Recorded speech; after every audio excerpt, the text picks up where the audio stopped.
Hello and welcome to literary synopsis. तो दोस्तों, आज का हमारा टॉपिक है impact of first world war on life and literature, यानी कि फर्स्ट वर्ल्ड वार का लाइफ एंड लिटरेचर पर क्या प्रभाव पड़ा था और उसके कारण कौन कौन से चेंजेस आए थे। तो दोस्तों, इस वीडियो को स्टार्ट करने से पहले मैं आप लोगों को बता देना चाहता हूँ कि इस वीडियो का कंप्लीट नोट्स आपको डिस्क्रिप्शन बॉक्स में मिल जाएगा। तो चलिए अब इस वीडियो को शुरू करते हैं। तो चलिए सबसे पहले हम लोग फर्स्ट वर्ल्ड वार के कुछ इम्पॉर्टेंट पॉइंट्स को देख लेते हैं। तो फर्स्ट वर्ल्ड वार का शुरुआत हुआ था 1914 में और ये 1918 तक चला था और इसे ग्रेट वार भी कहा जाता है, क्योंकि फर्स्ट वर्ल्ड वार से पहले इससे ज़्यादा हॉरिफाइंग वार कभी नहीं हुआ था। तो during the end of 19th century western countries के बीच अलायंसेस बनाए जा रहे थे कि अगर कोई एक कंट्री पर अटैक होगा तो दूसरी कंट्री उसकी हेल्प के लिए आगे आएगी। तो काफ़ी सारे अलायंसेस बने और इन अलायंसेस ने नेशंस को दो ग्रुप्स में डिवाइड कर दिया। तो the first group was allied powers, जिसमें रसिया, फ्रांस, ग्रेट ब्रिटेन, यूएसए और जापान था। अब दूसरी तरफ थी सेंट्रल पावर्स, जिसमें ऑस्ट्रो हंगेरियन अम्पायर, जर्मनी और टर्की था, जिसे पहले ऑटोमन अम्पायर भी कहा जाता था। लेकिन फर्स्ट वर्ल्ड वार में अगर कोई नेशन सबसे ज़्यादा इन्वॉल्व था तो वो था ग्रेट ब्रिटेन, जिसके कारण यहाँ पर काफ़ी सारे चेंजेस आए थे related to life and literature. तो दोस्तों, ये हो गया फर्स्ट वर्ल्ड वार का एक शॉर्ट इंट्रोडक्शन। तो चलिए अब सबसे पहले हम लोग देखेंगे impact of first world war on life, यानी कि फर्स्ट वर्ल्ड वार के कारण लोगों के लाइफ पर क्या प्रभाव पड़ा और इसके कारण सोसाइटी में कौन कौन से चेंजेस आए। तो दोस्तों, फर्स्ट वर्ल्ड वार ने लोगों के लाइफ को और सोसाइटी को बहुत ही बुरे तरीके से अफेक्ट किया था, क्योंकि वार के कारण मिलियंस ऑफ पीपल का डेथ हो गया था और फर्स्ट वर्ल्ड वार के कारण लोगों ने अपने फैमिली मेम्बर्स को खो दिया था। अगर मैं एग्जैक्ट नंबर्स बताऊं तो उस टाइम लगभग 9 मिलियन सोल्जर्स का डेथ हुआ था और लगभग 5 मिलियन सिविलियंस का डेथ हुआ था, यानी कि उस टाइम जो यंग मैन का जनरेशन था वो ही पूरा ख़त्म हो गया था। और उस टाइम कुछ ऐसा कंडीशन हो गया था कि पर 15 वुमेन पर एक मैन का रेशियो था, यानी कि आप सोच सकते हैं कि सोसाइटी में उस वक्त कैसा सिचुएशन रहा होगा। And during the first world वार जो पूरा मैन पावर था वो ही ख़त्म हो गया था। अब वार के अलावा भी बहुत सारे कारण थे जिसके कारण लोगों का डेथ हुआ था, जैसे कि हंगर एंड डिजीज़। अब उस टाइम फूड का काफ़ी ज़्यादा शॉर्टेज हो गया था, क्योंकि वार के कारण ना ही तो फूड का प्रोडक्शन हो पा रहा था और ज़्यादातर जो फूड था वो सोल्जर्स को सर्व किया जा रहा था, जिसके कारण जो कॉमन पीपल थे वो हंगर के कारण मर रहे थे। And during the first world war bomb explosion के कारण काफ़ी सारे डिजीज़ भी फैल गए थे, जिसके कारण भी लोगों का डेथ हो रहा था। जैसे कि उस टाइम इन्फ्लुएंजा फैलने के कारण बहुत लोगों का डेथ हो गया था। अब वार के कारण ज़्यादातर डिस्ट्रक्शन ही हुआ था, लेकिन फिर भी बहुत सारे फील्ड में काफ़ी ज़्यादा डेवलपमेंट भी हुआ था, जैसे कि मेडिकल साइंस के फील्ड में, साइंस एंड टेक्नोलॉजी के फील्ड में एंड पॉलिटिक्स के फील्ड में। अब during the first world war social life में भी काफ़ी सारे चेंजेस आए थे, जैसे कि उस टाइम जो वीमेन थी वो बिजनेस को संभालती थी, क्योंकि जो मैन थे वो वार में इन्वॉल्व थे। तो बिजनेस और सारे काम को संभालने का रिस्पॉन्सिबिलिटी विमेन पर आ गया था।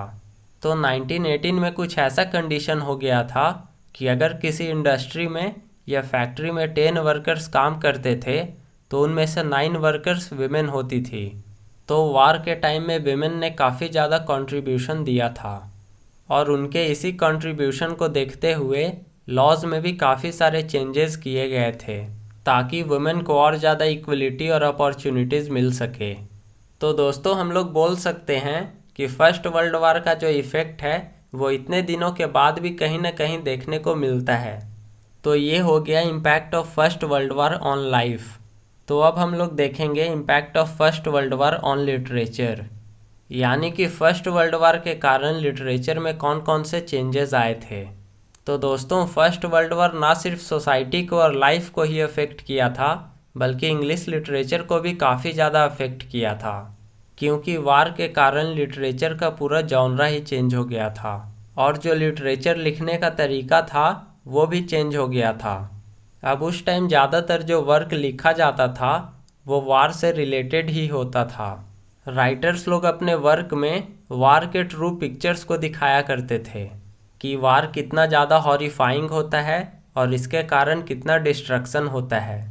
अब फर्स्ट वर्ल्ड वार के कारण लोगों का पूरा नज़रिया ही बदल गया था और लोगों ने अपने टेस्ट को भी चेंज कर लिया था और जो रीडर्स थे वो भी वार से रिलेटेड वर्क्स को ही पढ़ना पसंद करते थे, क्योंकि जिस टाइम जो चल रहा होता है लोगों को भी उसी से रिलेटेड कंटेंट पसंद आता है।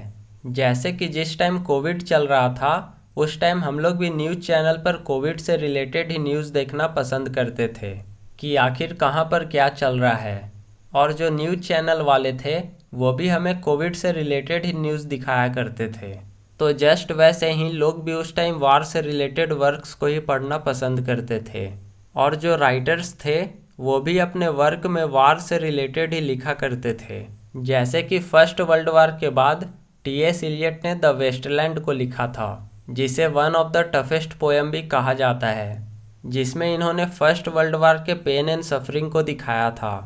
अब सेकेंड एग्जाम्पल है the soldier by Rupert Brooke, जिसमें इन्होंने सोल्जर्स के लव एंड सैक्रिफाइस को दिखाया है। अब थर्ड एग्जाम्पल है for the fallen by Laurence Binyon, जिसमें इन्होंने ब्रिटिश सोल्जर्स के बारे में लिखा है जो कि फर्स्ट वर्ल्ड वार के टाइम शहीद हो गए थे। अब फर्स्ट वर्ल्ड वार के टाइम और भी बहुत सारे अच्छे अच्छे पोएम्स लिखे गए थे। तो during the first world war poetry के अलावा बहुत सारे नोवेल्स भी लिखे जाते थे, लेकिन फिर भी कहीं ना कहीं पोएट्री का ही कंट्रीब्यूशन ज़्यादा था। अब ज़्यादातर जो वार पोएट्स थे वो इंग्लैंड से बिलोंग करते थे। उनमें से कुछ फेमस पोएट्स हैं Rupert Brooke, Laurence Binyon, Siegfried Sassoon, Wilfred Owen, Isaac Rosenberg etcetera, जिन्होंने वार पोएट्री में अपना काफ़ी ज़्यादा कंट्रीब्यूशन दिया था। तो दोस्तों मैं वार पोएट्री पे ऑलरेडी वीडियो बना चुका हूँ, अगर आपने वो वीडियो नहीं देखा है तो आप उसे देख सकते हैं। अब फर्स्ट वर्ल्ड वार से पहले जो भी लिटरेचर लिखा जाता था वो मेनली इंटरटेनमेंट पर्पस के लिए होता था, and during the first world war literature का पूरा थीम ही चेंज हो गया था और इस टाइम राइटर्स लिटरेचर के थ्रू वार के रियलिटी को दिखाया करते थे कि वार कितना ब्रूटल होता है और इसके कारण कितने लोगों का जान जाता है।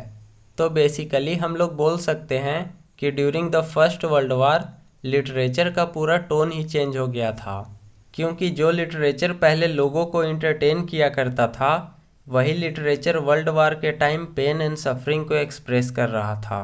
तो दोस्तों इस वीडियो में हमने देखा कि first world war life and literature को किस तरीके से अफेक्ट किया था और इसके कारण कौन कौन से चेंजेस आए थे। तो दोस्तों आज का हमारा ये वीडियो यहीं पर ख़त्म होता है। आई होप आप लोगों को ये वीडियो पसंद आया होगा, एंड इस वीडियो का कंप्लीट नोट्स आपको डिस्क्रिप्शन बॉक्स में मिल जाएगा। So thank you so much for watching this video, and if you like this video please hit the like button and also subscribe to my YouTube channel.